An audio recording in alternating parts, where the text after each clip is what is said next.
Regras de interpretação da Bíblia. Introdução. É um princípio defendido pela Reforma Protestante o direito de todas as pessoas lerem e interpretarem por si mesmas a Bíblia.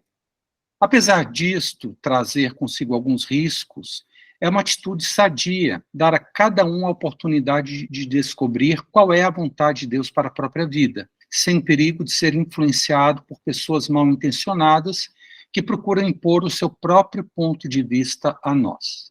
Então, essa questão da interpretação, ela foi um grande avanço, um grande ganho na Reforma Protestante. Então, todos nós temos a Bíblia à nossa disposição e nós podemos interpretar com toda a liberdade o que não acontecia antes da Reforma Protestante, ok? Essa liberdade, contudo, não nos dá o direito de interpretá-la da maneira que quisermos ou que mais nos agrade.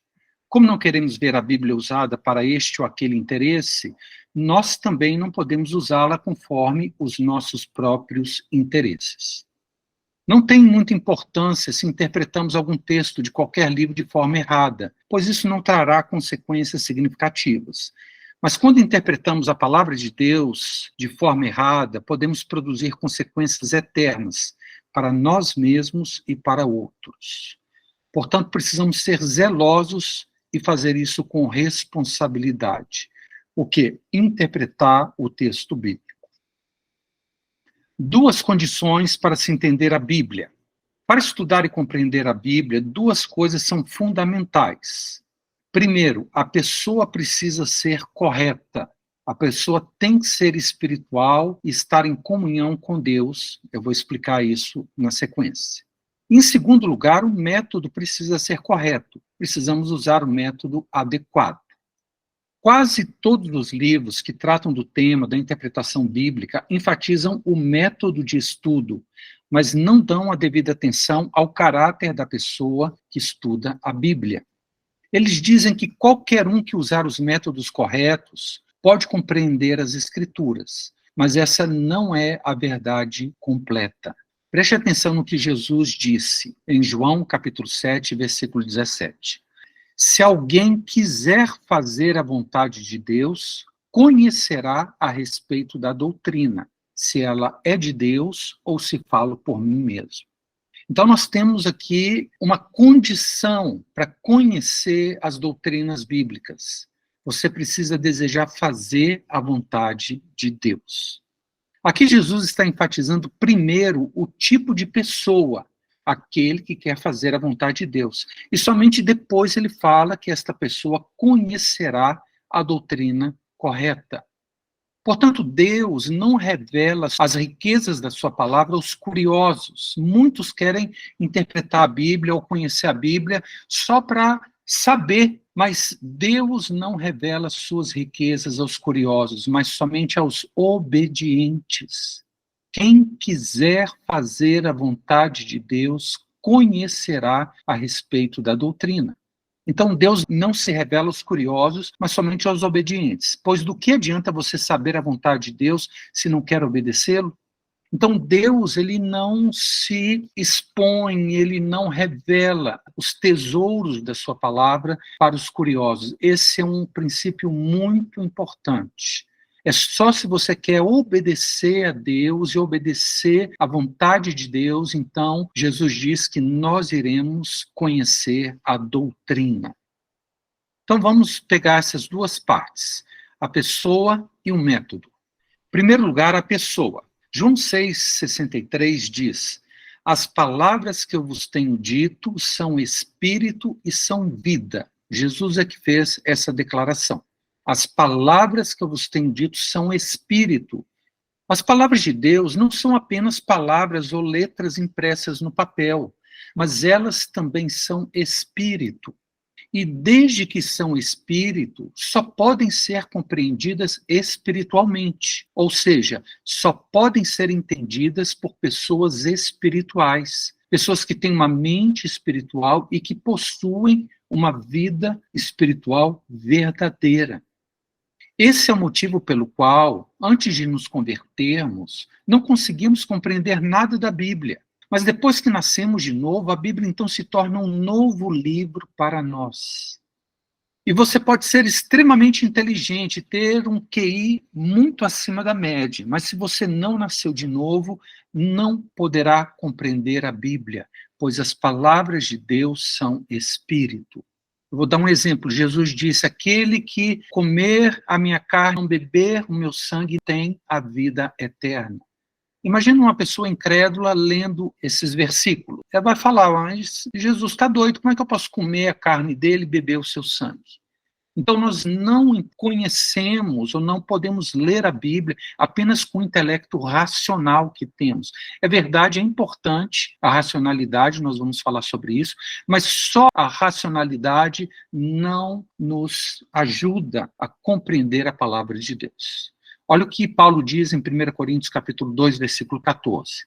Ora, o homem natural não aceita as coisas do Espírito de Deus, porque eles são loucura, e não pode entendê-las, porque o sentido delas só pode ser entendido de modo espiritual. Então, o exemplo que eu dei, Jesus falando, isso é uma loucura para as pessoas que não nasceram de novo, que não têm a mínima experiência espiritual com Deus. Então, Paulo diz, olha, o homem natural não aceita as coisas do Espírito de Deus, porque para eles são como loucura, e não pode entendê-las, porque o sentido delas só pode ser entendido de modo espiritual. Então, nós precisamos ter isso em mente, que as palavras de Jesus são espírito e são vida. Muito bem, mas mesmo que você seja nascido de novo, pode ser que você ainda não consiga compreender bem a Bíblia. Nesse caso, qual é o problema? Na Bíblia, nós encontramos dois tipos de cristãos, os espirituais e os carnais. Veja o que Paulo diz em 1 Coríntios capítulo 3, versículo 1. Eu, porém, irmãos, não vos pude falar como a espirituais, e sim como a carnais, como a crianças em Cristo. Leite vos dei a beber, não vos dei alimento sólido, porque ainda não podíeis suportá-lo, nem ainda agora podeis, porque ainda sois carnais. Então, Paulo está falando que há dois tipos de cristãos, os espirituais e os carnais. E as coisas mais profundas, Paulo não pôde abrir para aquela igreja. Por quê? Porque eles ainda eram crianças em Cristo, eles ainda eram carnais, eles não eram cristãos espirituais. Então, Paulo só podia dar o leitinho ou o ABC do evangelho para eles. Não podia entrar em coisas mais profundas com a igreja em Corinto, porque eles eram muito carnais. Portanto, os cristãos carnais não podem compreender as Escrituras, pois ainda são bebês espirituais, e os bebês não conseguem entender a linguagem espiritual. 1 Coríntios capítulo 2, versículo 13. Portanto, quando falamos, nós usamos palavras ensinadas pelo Espírito de Deus e não palavras usadas pela sabedoria humana. Assim, explicamos as verdades espirituais aos cristãos que são espirituais. Então, a questão da pessoa, ela é fundamental, porque muitos têm uma inteligência excepcional, mas se eles não têm uma vida espiritual e não caminham com Deus, eles não vão entender as coisas mais profundas das Escrituras. Por quê? Porque é necessário, então, um crescimento e uma certa espiritualidade para que nós possamos compreender a linguagem da palavra de Deus. As minhas palavras são espírito e são vida. Portanto, somente os cristãos verdadeiramente espirituais podem entender com profundidade as palavras espirituais da Bíblia. Por exemplo, um novo convertido, se você fosse sugerir algum livro do Novo Testamento para ler, eu sugeriria 1 Coríntios, porque fala sobre pecados, sobre comportamentos certos e errados.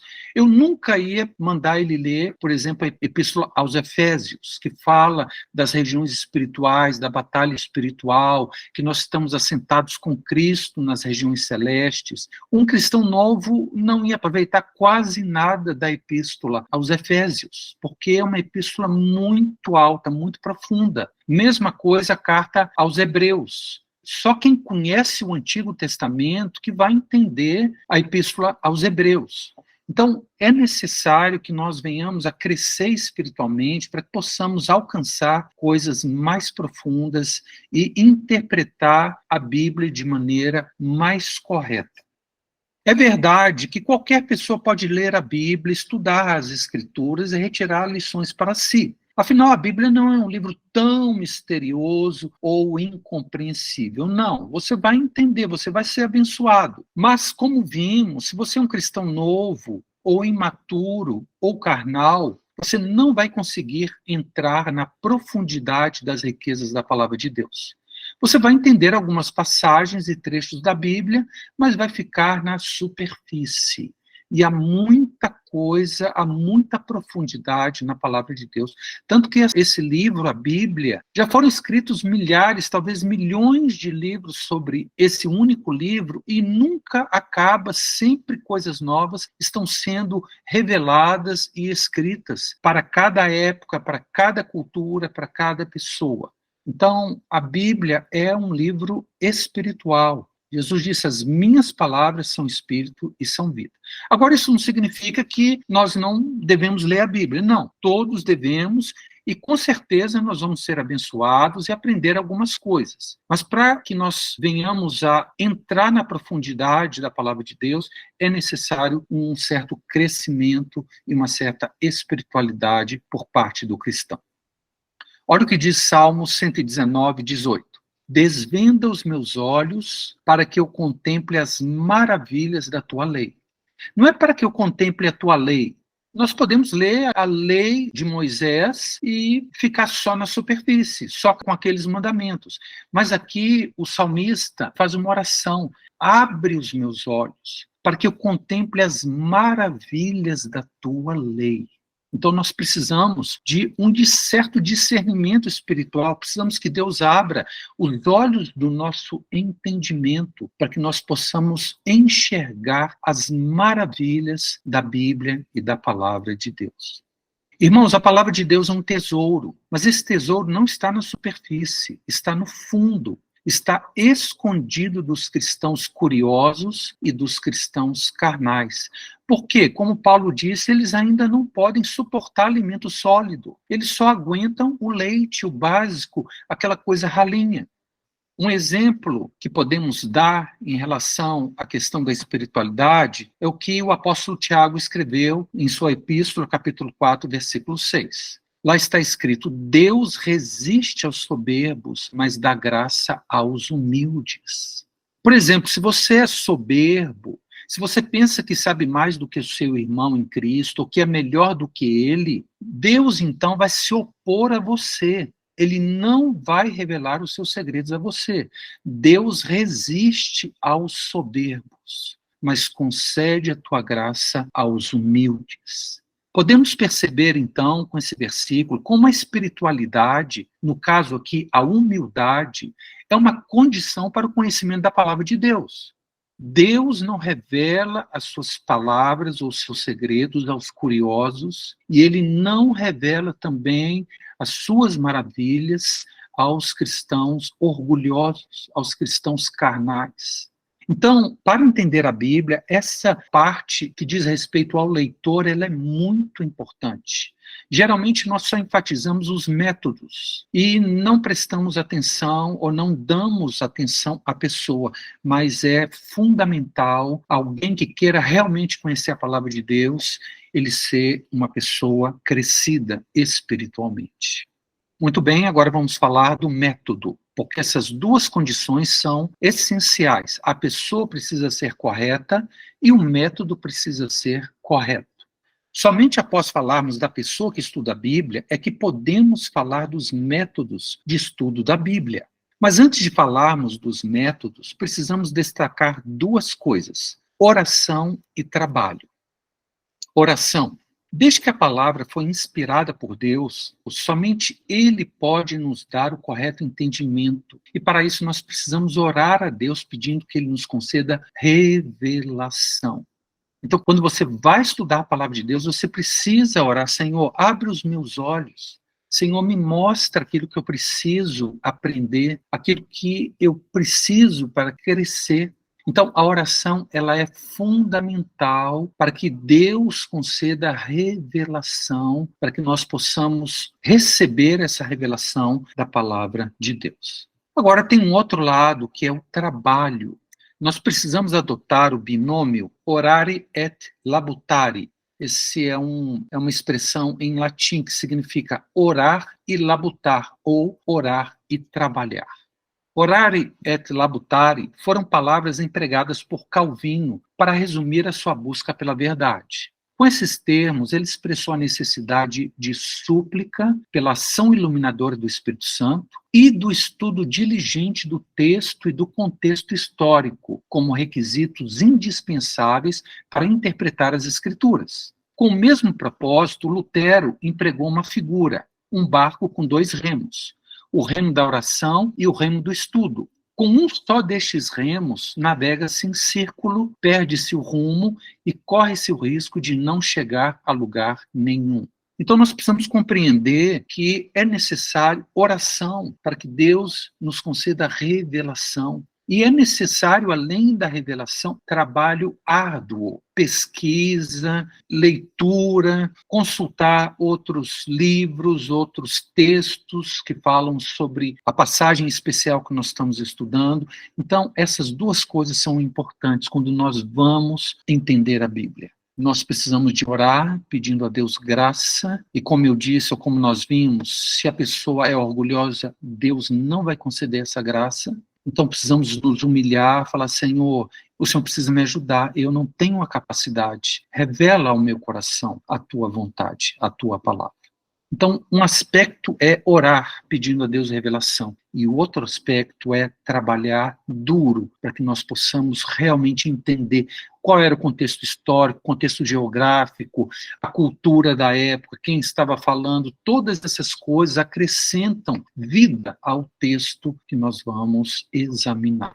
Então, essas são as 2 condições para se entender a Bíblia. Precisamos olhar a pessoa e precisamos também olhar o método.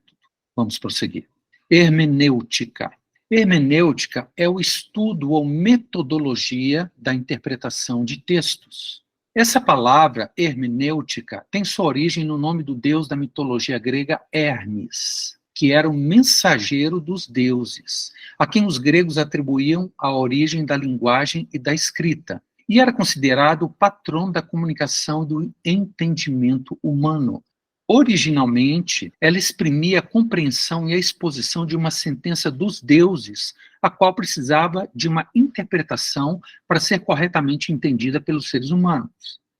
Então, Hermes, um dos deuses da mitologia grega, ele era um mensageiro dos deuses, ou seja, ele ouvia a palavra dos deuses e explicava a mensagem para os humanos, para que os humanos pudessem entender da melhor maneira o que os deuses desejavam falar. Então, infelizmente, essa palavra hermenêutica, ela tem uma origem pagã, porque se refere ao deus Hermes. Mas isso é apenas uma referência nos mostrando que a palavra de Deus, ela precisa de uma interpretação para que nós possamos entender o que Deus está dizendo. Nesse sentido, ela pode ser aplicada, que é uma interpretação do que Deus disse para nós, seres humanos. Então, essa é a origem dessa palavra hermenêutica, que é a metodologia da interpretação de textos. Mas a partir do século II a.C., essa palavra foi usada significando uma interpretação correta e objetiva da Bíblia. A hermenêutica bíblica, portanto, é a disciplina acadêmica que ensina os princípios de interpretação da Bíblia, enquanto uma coleção de livros sagrados. Existe hermenêutica em relação a vários outros tipos de textos, a poesias ou a escritos antigos, mas a hermenêutica bíblica é a metodologia de interpretação da Bíblia, como uma coleção de livros com origem divina, livros sagrados. Quais são os desafios para uma correta compreensão do texto bíblico? São vários os desafios. Em primeiro lugar, o distanciamento temporal entre os autores bíblicos e os leitores atuais.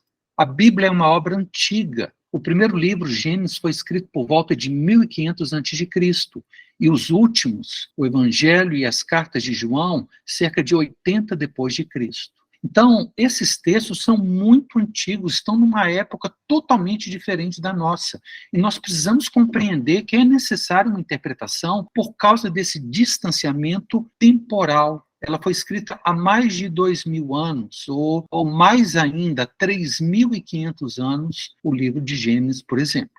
Nós temos também o distanciamento cultural e de costumes. Os livros da Bíblia foram escritos por mais de 40 autores, a grande maioria deles judeus, que viveram na região do Antigo Oriente Próximo, partes do Irã, Turquia, Síria, Líbano, Egito e Israel. E os costumes e a cultura daquele tempo eram completamente diferentes das nossas. Então, nós precisamos de conhecer um pouco da cultura, não precisamos ser experts, mas nós precisamos conhecer um pouco da cultura para entender certas expressões, certas formas de se expressar. E nós vamos ver isso mais à frente no nosso estudo. Tá? Então, há o distanciamento cultural. E há também o distanciamento linguístico. Os livros da Bíblia foram escritos em 3 línguas que hoje estão praticamente mortas: o hebraico, o aramaico e o grego.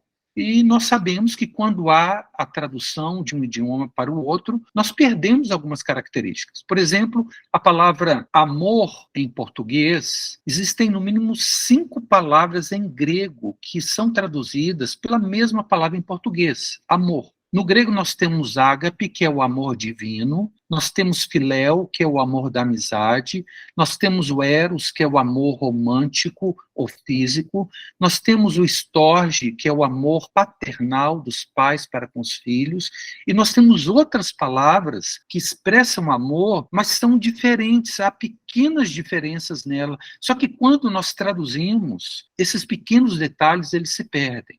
Portanto, o fato de terem sido escritas há muito tempo, em uma cultura e línguas bem diferentes da nossa, e por pessoas que já morreram, requer estudo a fim de vencer o distanciamento e chegar ao sentido original. Olha, então, a importância dessa disciplina, da hermenêutica. Nós precisamos considerar todas essas coisas para chegarmos a um correto entendimento da palavra de Deus.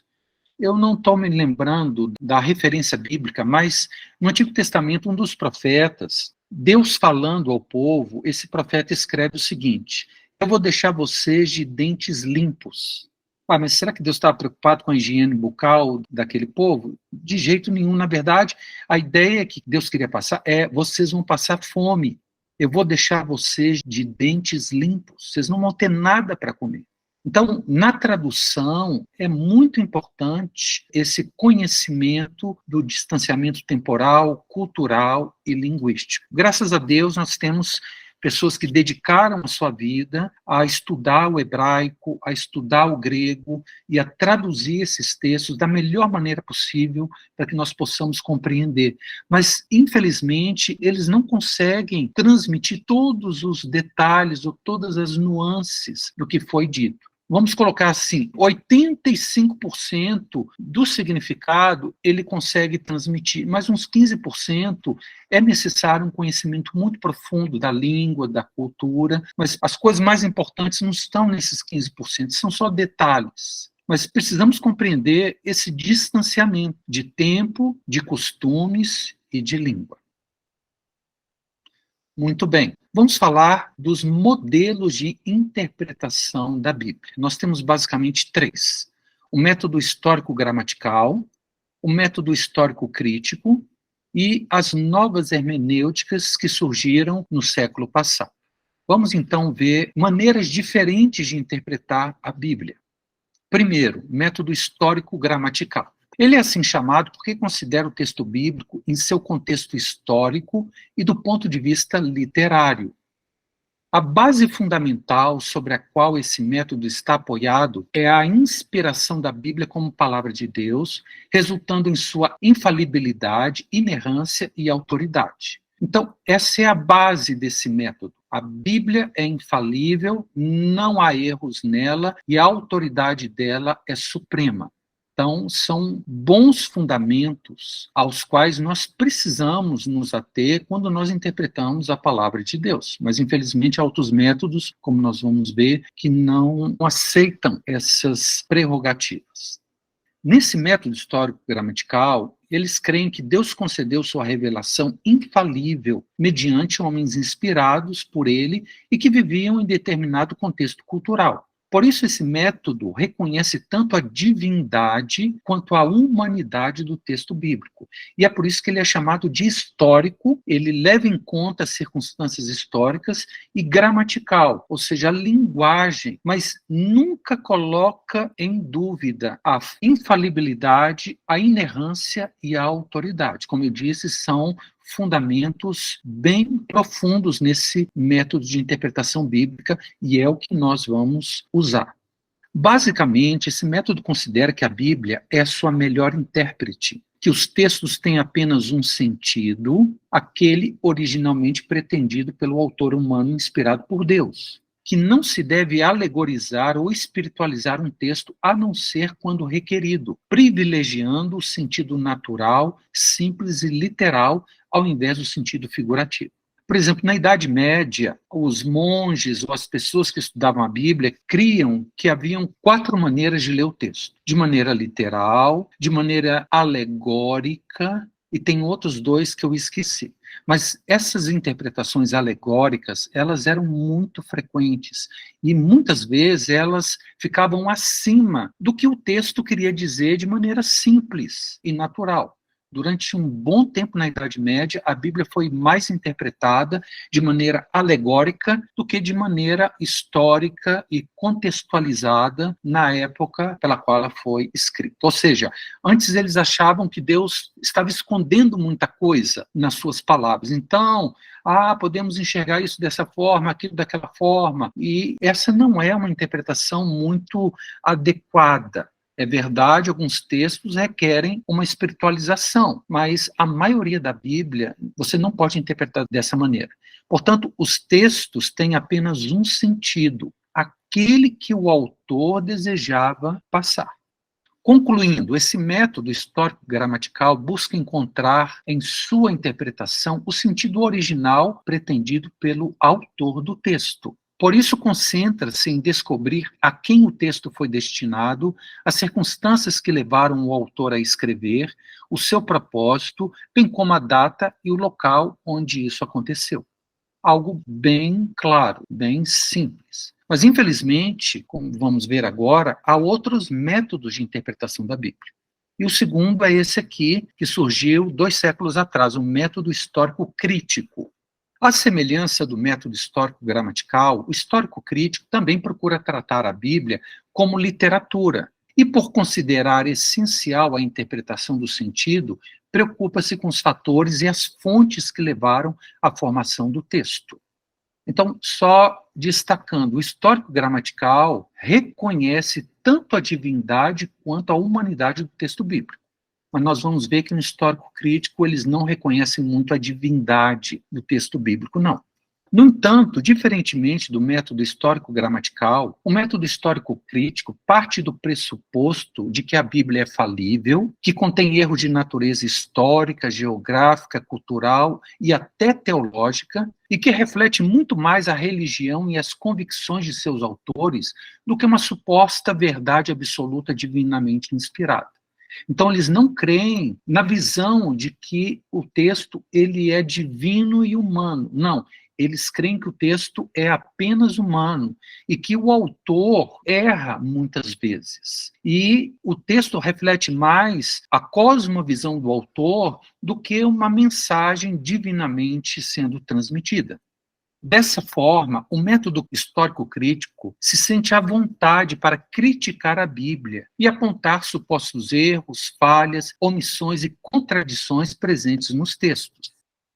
Aqueles que adotam esse método acreditam que é necessário remover os vestígios da cosmovisão mitológica dos autores do Antigo e Novo Testamento para chegar à verdade dos fatos. Ou seja, é necessário um processo de desmitologização, ou seja, retirar os mitos que o autor tinha na cabeça dele para alcançar o cerne da mensagem bíblica.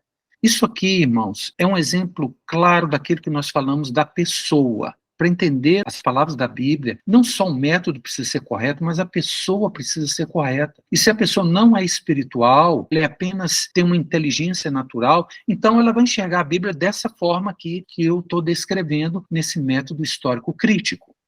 Essa abordagem crítica é resultado do movimento iluminista do século XVII e tomou conta das escolas de teologia, primeiramente na Europa, depois nos Estados Unidos e chegando finalmente aqui no Brasil.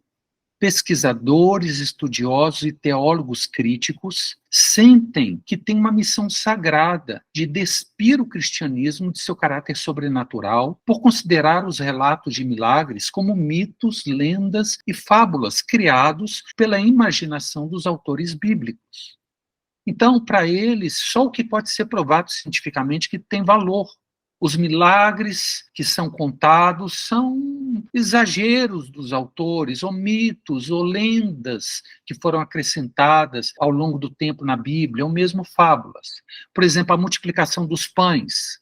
Eles falam o seguinte: não foi Jesus que multiplicou. Jesus, ele fez uma pregação para que cada um pudesse se preocupar com o próximo, e cada um pegou o pão que tinha e dividiu com o próximo, por isso que toda a multidão foi alimentada. Ou seja, é uma visão puramente humanista da Bíblia e contradiz radicalmente o que o texto está nos dizendo.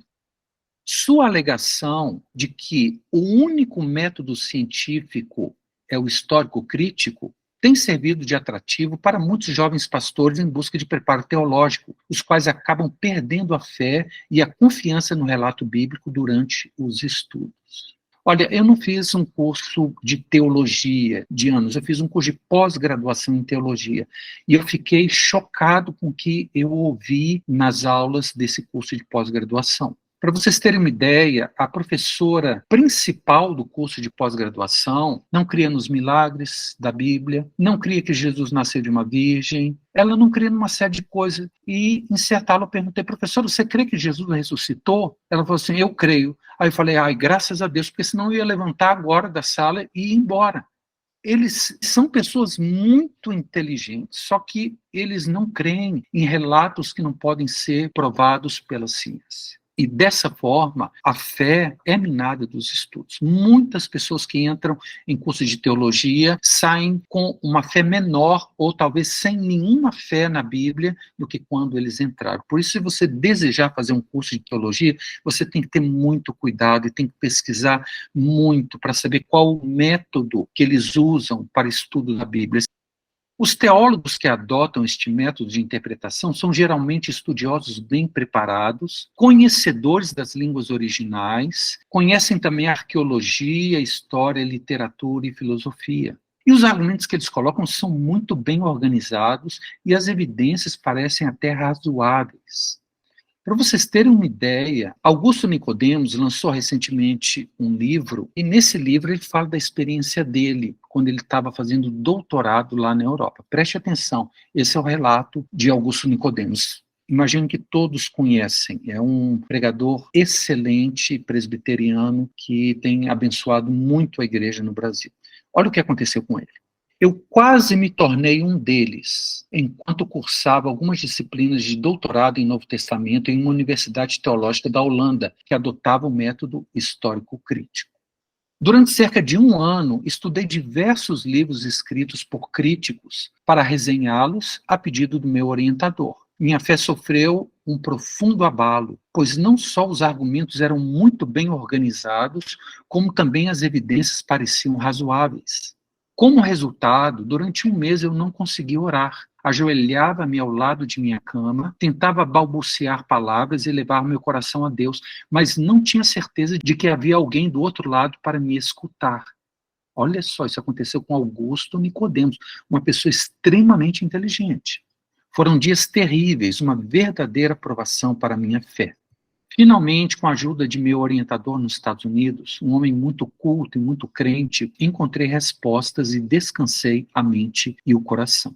Mas, confesso, faltou pouco para que eu me desviasse da fé evangélica e me tornasse agnóstico. Então, essas pessoas em universidades teológicas são pessoas extremamente capacitadas, Elas conhecem as línguas originais, conhecem geografia, história, filosofia, e os argumentos delas são muito bons. Mas, como vimos no início do nosso estudo hoje, elas não eram pessoas espirituais. Elas tinham uma extraordinária capacidade intelectual, mas não podiam conhecer a Deus. Por quê? Porque não tinham vida com Deus. Completando, hoje posso testemunhar dos danos espirituais que o método histórico-crítico pode trazer a um crente sincero que procura estudar mais profundamente a Bíblia. Porém, não podemos negar que esse método tem um lado bom. Ele insiste nos estudos mais profundos da história, da cultura e do contexto em que os textos bíblicos foram produzidos, o que nos ajuda a entender melhor a intenção do autor. Mas a sua falta de compromisso com a inerrância da Bíblia leva os seus adeptos a conclusões que podem abalar profundamente a confiança da Igreja na veracidade das Escrituras. Não é de estranhar que na Europa e nos Estados Unidos, e onde quer que esse método tenha sido aceito, as igrejas esvaziaram e foram tomadas pela secularização. Muitas denominações históricas da Reforma Protestante que sucumbiram a este método viram muitas de suas igrejas diminuir e finalmente fechar. Esse fenômeno está acontecendo nos Estados Unidos e já dá sinais muito claros aqui no Brasil. Esse método tem sido chamado também de liberalismo teológico. Esse liberalismo teológico não acredita que a Bíblia é a palavra de Deus, mas somente que a Bíblia contém a palavra de Deus. Ou seja, há vários erros do autor, quem escreveu o texto, mas ali no meio de todo o texto tem alguma coisa de Deus. Agora, quem que vai ser o juiz para falar isso aqui é humano, não serve, isso aqui é divino, serve? Quem que vai poder falar isso? O homem? Será que nós temos essa capacidade de criticar a palavra de Deus?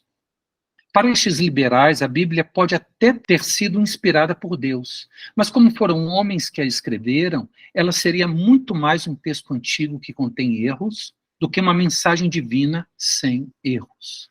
Além disso, o liberalismo teológico retira tudo que é sobrenatural do Evangelho e o transforma apenas em um código de moral e ética, coisas boas e coisas certas que nós devemos fazer, mas que Jesus andou nas águas, que ele foi transfigurado no monte, que ele curou leprosos, que ele ressuscitou mortos. Isso tudo vem da cabeça dos autores e são mitos que foram escritos para impressionar mais aqueles que leriam os escritos deles. Seus pregadores, os pregadores do liberalismo, não falam sobre a pecaminosidade inata do ser humano, não chamam pecadores ao arrependimento e não avisa dos horrores do inferno. Sua mensagem é muito mais voltada para temas atuais, como opressão econômica, corrupção política e cuidado com os pobres. E nunca pregam as grandes verdades do Evangelho, como a justificação pela graça mediante a fé em Jesus Cristo. É verdade que esses temas sociais do mundo atual são importantes, contudo não representam o que o Evangelho é em sua totalidade. E há uma terceira forma de interpretação da Bíblia, que são as novas hermenêuticas. Essas novas hermenêuticas surgiram em reação ao racionalismo iluminista e ao método crítico. Esse movimento hermenêutico, que é relativamente recente, acertou em rejeitar alguns pressupostos do racionalismo, mas não nos levou a um lugar melhor.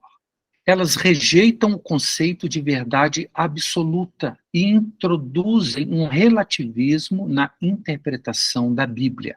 Enquanto o método histórico-gramatical foca o sentido do texto na intenção do autor, e o método histórico-crítico busca o significado no processo de formação do texto, as novas hermenêuticas propõem que o sentido do texto é produzido pelo leitor, que lê e interpreta de acordo com a sua visão de mundo e suas crenças, chegando sempre a diferentes sentidos para um mesmo texto. Ou seja, é o leitor que produz a palavra de Deus. Eles não creem que a Bíblia é a palavra de Deus e nem que contém a palavra de Deus. Eles creem que a Bíblia se torna a palavra de Deus de acordo com o ponto de vista do leitor. Essas novas hermenêuticas produziram métodos de leitura da Bíblia focados no mundo do leitor. Surgiram leituras ideológicas, como a leitura negra, a feminista, a social, a gay, cujo conceito comum é a relativização do texto bíblico, pelo qual cada um entende de acordo com a sua posição na vida, sua raça, cor de pele, orientação sexual, status social, financeiro, etc.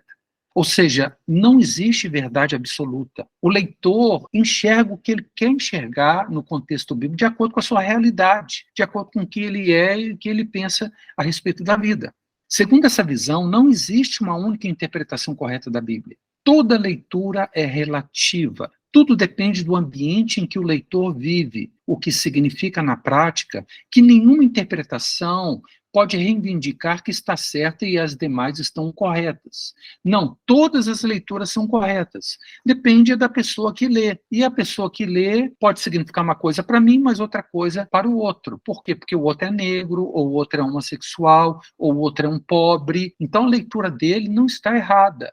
Todas as leituras são corretas, porque depende de quem está lendo e não do autor que escreveu.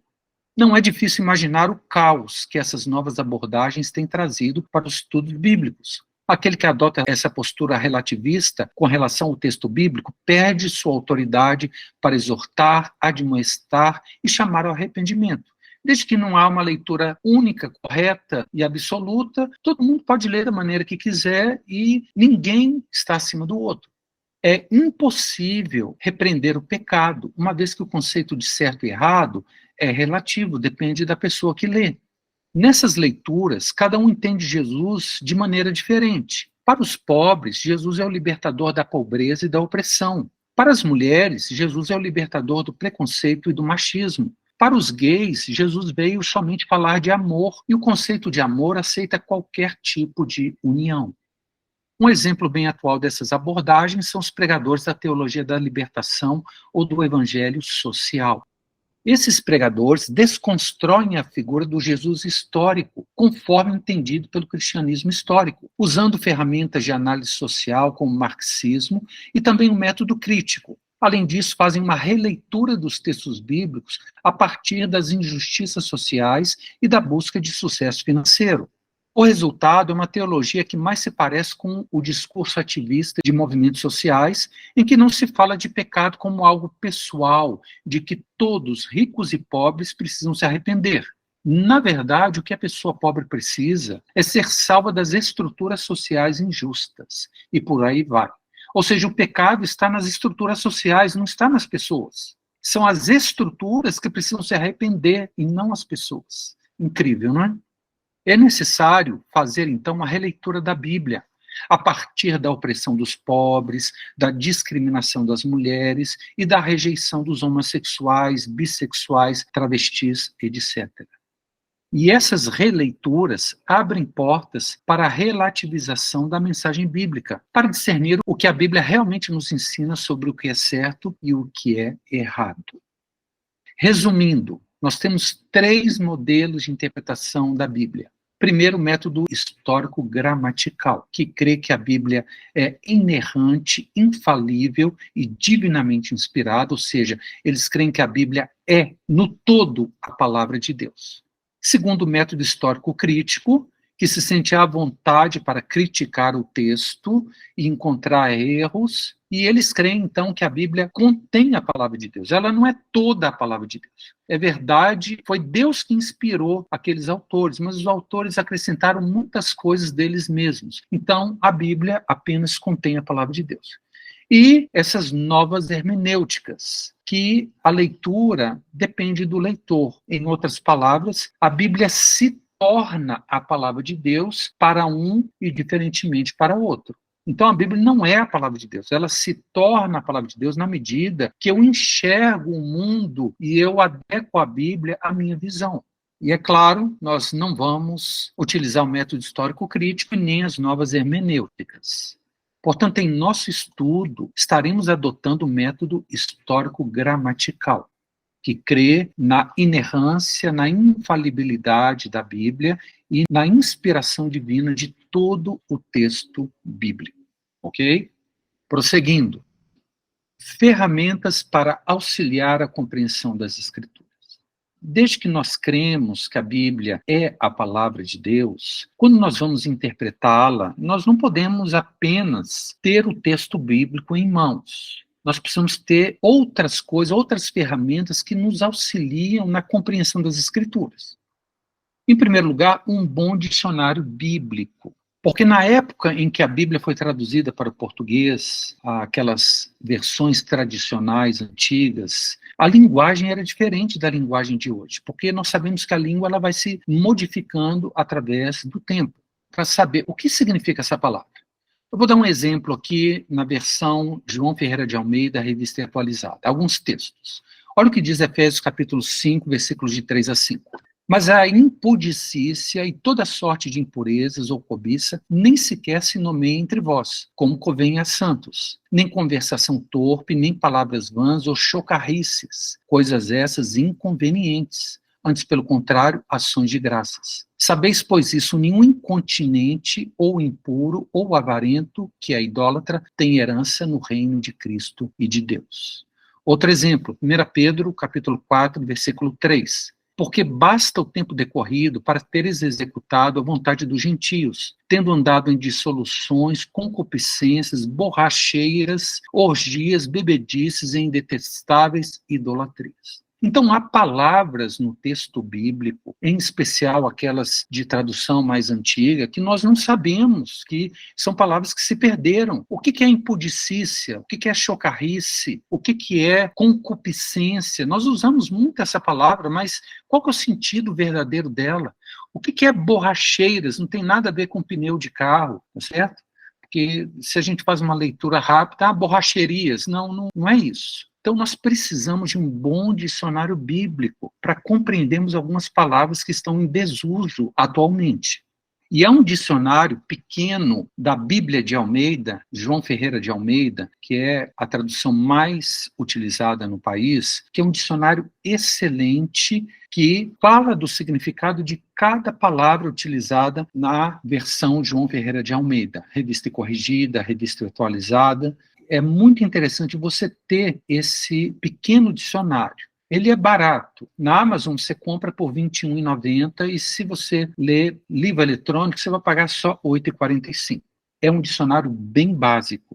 Mas há outros dicionários que são muito completos e muito valiosos, como, por exemplo, esse aqui, Dicionário Ilustrado da Bíblia. O dicionário Bíblia Almeida tem mais ou menos 200 e poucas páginas. Esse aqui tem mais de 1.000 páginas. E o formato do livro é bem maior do que o dicionário da Bíblia de Almeida. O dicionário da Bíblia de Almeida quase não tem figuras, esse tem muitas figuras, e é um dicionário que eu uso muito para compreender, por exemplo, amalequitas. Quem que eram os amalequitas? O que é menorá? Então, há muita pesquisa e há muito estudo, e você ter um bom dicionário bíblico à disposição ajuda demais na compreensão das Escrituras. Então, esse aqui já é mais caro. Na Amazon você compra um livro novo por R$ 234. Mas há várias pessoas que já têm um livro e querem vender, não usam mais. Então, você encontra um usado a partir de R$ 120.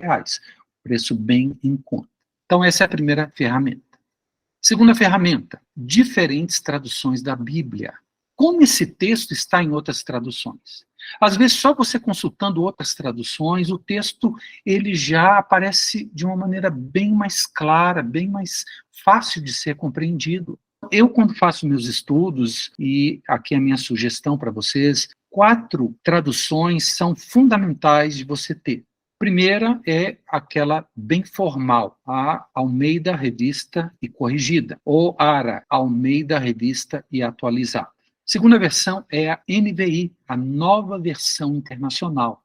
Essa versão já é bem mais fácil de compreender, porque ela traz uma linguagem bem acessível e bem atual dos textos. Terceira Bíblia é a NTLH, Nova Tradução da Linguagem de Hoje. Faz o texto ainda mais fácil, mais humanizado, mais pé no chão. E, finalmente, a Bíblia é chamada A Mensagem. Muitos não creem que é uma tradução. O texto original escrito com outras palavras, só que transmitindo o mesmo sentido. Quem escreveu essa Bíblia foi um teólogo lá dos Estados Unidos que ele queria pregar o evangelho para caminhoneiros na estrada. E como esse pessoal não tinha muita educação, ele fez a Bíblia mais fácil possível de ser compreendida. Ele pegou o texto no original e colocou em outras palavras para que as pessoas pudessem entender. Então, do 1 ao 4, vai ficando mais longe do original e mais próximo da nossa cultura. Se você quer uma coisa mais formal ou mais próxima do que está no original hebraico ou grego, então você usa Almeidas, a King James. Mas é importante você ter essas outras traduções, porque, às vezes, um versículo ou uma passagem é muito difícil de uma compreensão, e essas outras traduções, elas melhoram bastante, nos ajudando a compreender o significado da Bíblia. Há um aplicativo chamado Bible Study, que você pode instalar em qualquer celular, e através desse aplicativo você pode comprar essas versões, para você não acumular papel. Imagina, 4 Bíblias, você quer estudar um texto, coloca 4 Bíblias abertas na mesa, é algo bem trabalhoso. Então, eu tenho essas traduções nesse aplicativo, ele é gratuito. Algumas traduções você pode baixar gratuitamente, mas outras você precisa comprar. E é um auxílio, é de uma praticidade extraordinária. Então, vai aqui a minha sugestão. Em vez de você comprar Bíblias mesmo de papel, se você tem mais facilidade com tecnologia, adquire ou baixe esse aplicativo e dentro dele você baixa essas versões. Então, essa é a segunda ferramenta para a compreensão melhor das Escrituras, consultar diferentes traduções da Bíblia. Terceira ferramenta, um manual bíblico, que ensina qual é o tema e quais são as circunstâncias em que cada livro da Bíblia foi escrito. Porque nós não podemos ter apenas aquela visão do texto, nós precisamos nos afastar um pouco e nos perguntar: o que estava acontecendo? Por que o autor escreveu isso? Quais eram as circunstâncias históricas? Geograficamente, aonde que ele estava? E há muitos manuais bíblicos bons, mas tem um de um autor um pouco desconhecido aí, e que parece que é um trabalho bem feito. Eu sou autor aí desse livro, que geralmente eu chamo de Panorama Bíblico, mas na verdade o nome técnico dele é Manual Bíblico. Isso traz um auxílio muito grande. Você está lendo um texto, você quer ter uma visão mais ampla das circunstâncias e o que motivou o autor a escrever aquilo.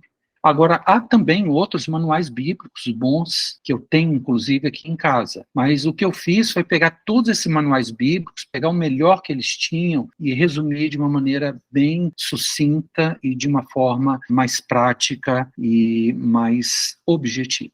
Ok? Então, é importante você ter um manual bíblico quando você vai estudar a Bíblia. Quarta ferramenta é um comentário bíblico, versículo a versículo. Aí nós já estamos entrando mais profundamente. Como esse versículo foi interpretado por outros estudiosos através da história, então, cada versículo tem várias interpretações. Por exemplo, os batistas interpretam de uma maneira, os presbiterianos de outra. Aquele estudioso famoso, ele enxergou algo diferente. O que está no original? Então, é uma ferramenta mais cara. São 6 livros. Você pode ver aí a grossura dos livros. Então, se você quer mesmo se aprofundar, seria bom você ter esses livros para consulta. Não é para ler isso tudo de capa a capa, não. Mas se tem um texto que você tem alguma dúvida, por exemplo, 1 Coríntios capítulo 11, sobre o uso do véu, o que o autor queria dizer? Quais foram as interpretações através da história em relação a essa questão do véu? Aí você entra numa profundidade muito grande usando esse comentário bíblico, versículo a versículo. Lá na Amazon, você pode comprar esse conjunto por R$ 715. Atualmente, nós estamos em outubro de 2023. E pode encontrar também pessoas que vendem. Estão um pouco usados, mas são também quase novos. Pode encontrar a partir de R$ 450. Quinta ferramenta são tabelas de conversão. Muitas Bíblias têm isso no final. Tabela de valores. Então, por exemplo, o que é um drenário, uma dracma, um talento? O que significa de maneira prática para nós hoje? Para a gente ter uma ideia, assim, do valor que o texto bíblico está citando. Então, por exemplo, quando aquela viúva colocou 2 pequenas moedas no gasofilácio, Jesus disse que ela deu mais do que todos os outros, a palavra que é usada é essa aqui, lepto, são pequenas moedas, e você tem aqui a referência bíblica como um exemplo, e ela é um drenário dividido por 128, 128 avos de um drenário. Então, é importante você saber isso se você quer ter uma compreensão mais profunda. Por exemplo, quando Jesus fala sobre perdão, que diz lá que certo homem devia 2.000 talentos a um senhor, olha, é muito dinheiro. 2.000 talentos é uma fortuna. E depois esse servo encontrou um conservo que lhe devia um drenário, que é um dia de trabalho. Um talento são 6.000 dias de trabalho. Então, quando nós temos esse tipo de conhecimento, a Bíblia fica muito mais rica. Você fala, puxa vida, olha aqui o que perdão significa. Eu recebi um perdão tão tremendo, todos os meus pecados da minha vida foram perdoados diante de Deus, a minha dívida para com Deus era impagável. Como que eu não posso perdoar um irmão que pisou no meu pé, que me decepcionou, que me traiu? Jesus disse, nós temos que perdoar. Por quê? Porque nós fomos perdoados de uma dívida impagável. E porque nós recebemos tão grande perdão, então nós devemos perdoar pequenas dívidas ou pequenos pecados de outros irmãos para conosco. É assim que Jesus ensina a lição do perdão através da parábola. Tabelas de pesos. O que é um ciclo? O que é uma mina ou um talento? Talento pode ser dinheiro, mas pode ser também um peso. 36 quilogramas. Então é interessante você ter isso aqui.